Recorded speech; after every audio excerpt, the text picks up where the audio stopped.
نحمده ونصلي ونسلم على رسوله الكريم أما بعد فأعوذ بالله من الشيطان الرجيم بسم الله الرحمن الرحيم وإنك لعلى خلق عظيم آمنت بالله صدق الله العظيم. جس نبی کے میں اور آپ امتی ہیں ان کے بارے میں قرآن عظیم الشان میں اللہ کا یہ واضح اعلان ہے کہ ہم نے نبی آخر الزمان کو اعلی خلوق عظیم اخلاق عظیم پر فائز کیا ہے، اعلی لزوم کے لیے، فوقیت کے لیے، یعنی جتنے دنیا کے اخلاق تھے وہ سارے کے سارے آپ کی طبیعت کے ماتحت کر دیے گئے. آپ ان اخلاق سے بھی اونچے ہیں، حتیٰ کہ آپ کے دشمن، آپ کے خون کے پیاسے، آپ کے راستے میں روڑے اٹکانے والے، وہ بھی آپ کے اخلاق کے معترف تھے. اور پھر جو آپ کا تابع دار ہوگا، فرما بردار ہوگا، وہ بھی انہی اخلاق پہ چلنے کی کوشش کرے گا. نبی کریم صلی اللہ علیہ وسلم نے ارشاد فرمایا کہ مومن تانا دینے والا بالطعان واللعان والفاش والبذی، نہ تو تانا دینے والا ہوتا ہے، نہ لعنت کرنے والا ہوتا ہے، اور نہ ہی فحش اور گندی گفتگو کرنے والا ہوتا ہے. صاف شفاف بات ہوتی ہے نبی کی، اخلاق کا معیار ہوتا ہے.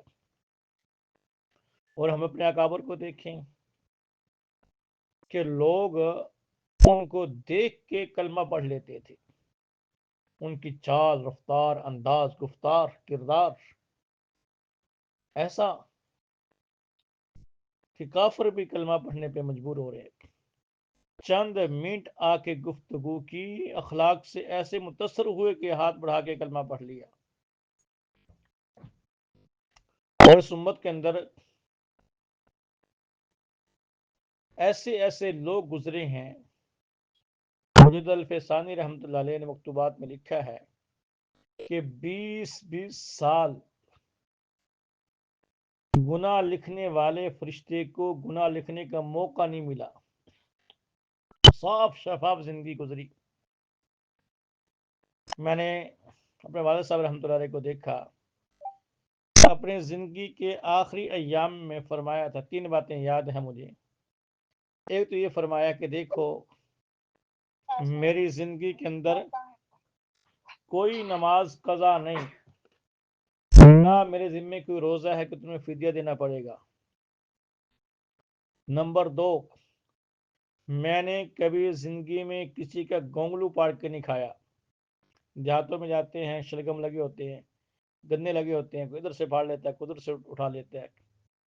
فرمایا اگرچہ مجھے علاقے والوں کی طرف سے اجازت تھی، کیونکہ میں ان کو استاد ہوں، امام مسجد ہوں، اسکول پڑھاتا ہوں، اکثر علاقہ میرا شگرد ہے، اگر میں کسی کے کھیت سے کھا لیتا تو لوگ خوش ہوتے، لیکن میں نے آج تک کسی کے کھیت سے کوئی شلگم اکھاڑ کے نہیں کھایا.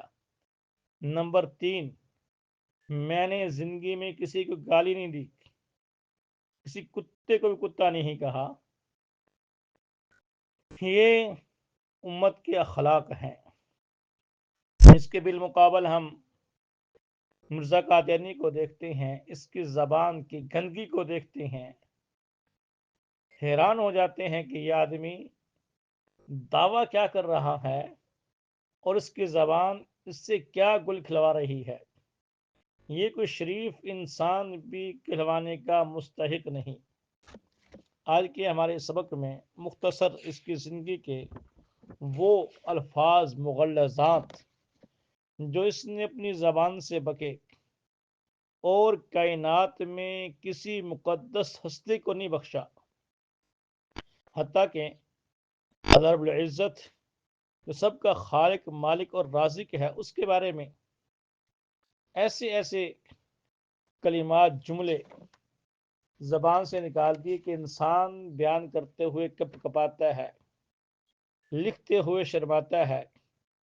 اس نے جتنی زندگی میں کتابیں لکھی، کچھ کتابیں 6 صفحات کی ہیں، کوئی 200 صفحات کی ہیں، کتابیں کیا کینچی لگائی، کبھی کہیں سے نکال دیا، کہیں کہیں سے کوئی پکڑا، جتنا کچھ اس نے لکھا سب کو اس کی جماعت نے 23 جلدوں میں روحانی خزائن کے نام سے چھاپ دیے ہے، تو ساری کتابیں اس کے اندر موجود ہیں، روحانی خزائن کہہ لیں یا شیطانی خزائن کہہ لیں۔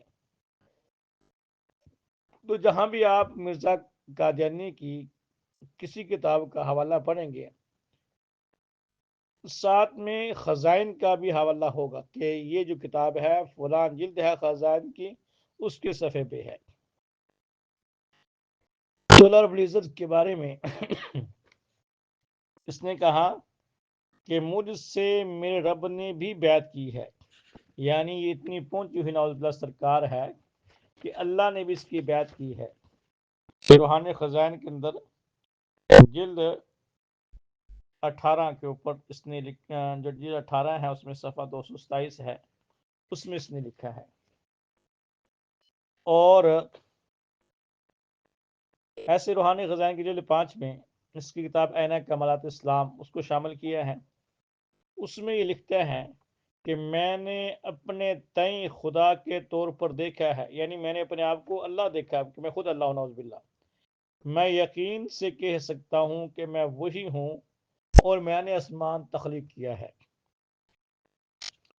وہ کہ ہمارے بزرگ تھے وہ فرمانے لگے کہ مرزا قادیانی تو کہتا ہے کہ میں نے زمین آسمان بنائے ہیں، بیوقوف، یہ اپنا روڈ نہیں بنا سکا، وہ سارا ٹوٹا پڑا ہے۔ روڈ بنوانے کے لیے دائیں بائیں منتیں کرنی پڑتی ہے، روڈ سارا خراب ہے، ٹوٹا پڑا ہے، جانا مشکل ہے، روڈ نہیں بنا سکا، زمین آسمان کیسے بنا دیے۔ اور تیسرا حوالہ اللہ شانہ کی گستاخی کا اس نے جو روحانی خزائن جلد 22 اس میں حقیقت الوحی اس کی کتاب ہے، اس کے صفحہ 86 پہ پھر انت منی بمنزلت ولدی، کہ اے مرزا قادیانی، اللہ فرما رہے ہیں اے مرزا قادیانی تو میرے لیے ایسے جیسے میرا بیٹا ہوتا ہے، یعنی اتنا پیار ہے اللہ کا میرے ساتھ، نعوذ باللہ بیٹا بنا دیا مجھے۔ حالانکہ بیٹا عیسائیت والے کہتے ہیں، یہودیت والے کہتے ہیں، اور جس کو قرآن پاک نے کفری عقیدہ بتلایا ہے۔ اللہ کے بارے میں اس کی گستاخیاں، دین اسلام کے بارے میں کہ ان الدین عند اللہ الاسلام، قیامت تک کے لیے دین اللہ نے پسند کر لیا ہے۔ کہتے وہ دین دین نہیں اور نہ وہ نبی نبی ہے جس کی مطابقت سے انسان خدا سے اس قدر نزدیک نہیں ہو سکتا کہ کمالات الہیہ سے مشرف ہو سکے، یعنی وہ دین نہیں ہے جس میں عبادت کرتے کرتے انسان نبی نہ بن سکے۔ معلوم یہ ہوا اس کے ہاں نبوت کسبی چیز ہے، وعلا کی نبوت ہمارے ہاں وہ بھی اللہ اس کو عطا فرما دے۔ اللہ عالم حیث یجعل رسالۃ، اللہ اس کو چاہتے ہیں نبی بناتے ہیں، کو اپنی محنت سے، ریاضت سے، مجاہدے سے نبی نہیں بن سکتا۔ اور یہ پھر اس نے شروع میں نے کہا کہ مجدد سے یہ نبوت تک پہنچا اور تقریباً 84 دعوے کیے۔ تاریخ انسانیت میں، امت محمدیہ میں نہیں، جناب آدم سے لے کے آج تک کوئی شخص ایسا نہیں گزرا جس نے اتنے دعوے کیے، 84 دعوے کیے۔ اس میں سے اس نے ایک نبوت کا دعویٰ کیا کہ سچا خدا وہی ہے جس نے قادیان میں اپنا رسول بھیجا۔ یہ روحانی خزائن جلد 18 کے اندر دافع البلاس کی کتاب ہے، اس میں لکھا ہے کہ سچا خدا وہی ہے جس نے قادیان میں اپنا رسول بھیجا۔ اور کلمت الفضل میں اس کا بیٹا لکھتا ہے بشیر احمد ایم اے کہ پس مسیح موعود مرزا قادیانی خود محمد رسول اللہ ہیں جو اشاعت اسلام کے لیے دوبارہ دنیا میں تشریف لائے، اس لیے ہمیں کسی نئے کلمے کی ضرورت نہیں۔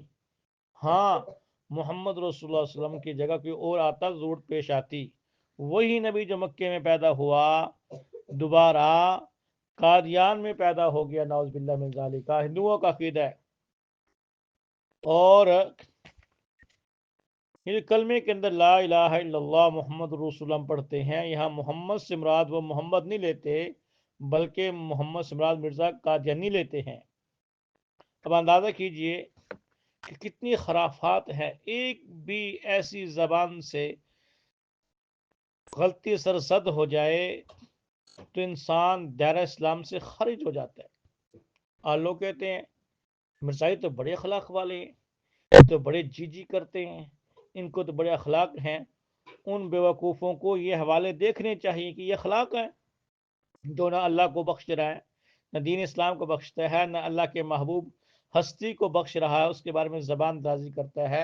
اس لیے میں اکثر کہا کرتا ہوں کہ مرزائیت کے اخلاق شکاری کے فریب کی طرح ہیں۔ جب شکاری شکار کرتا ہے وہ شور شابہ نہیں کرتا، دھمکا نہیں لگاتا، پہلے اس کو دانا ڈالتا ہے، اخلاق دکھلاتا ہے، اس کو قریب کرتا ہے، جب پھنس جاتا ہے پھر اس کی کھال اتار دیتا ہے۔ ایسے یہ لوگ شروع کے اندر اخلاق دکھلاتے ہیں شکاری کے فریب کی طرح، جب پھنس جاتے ہیں پھر ایمان لوٹ لیتے ہیں۔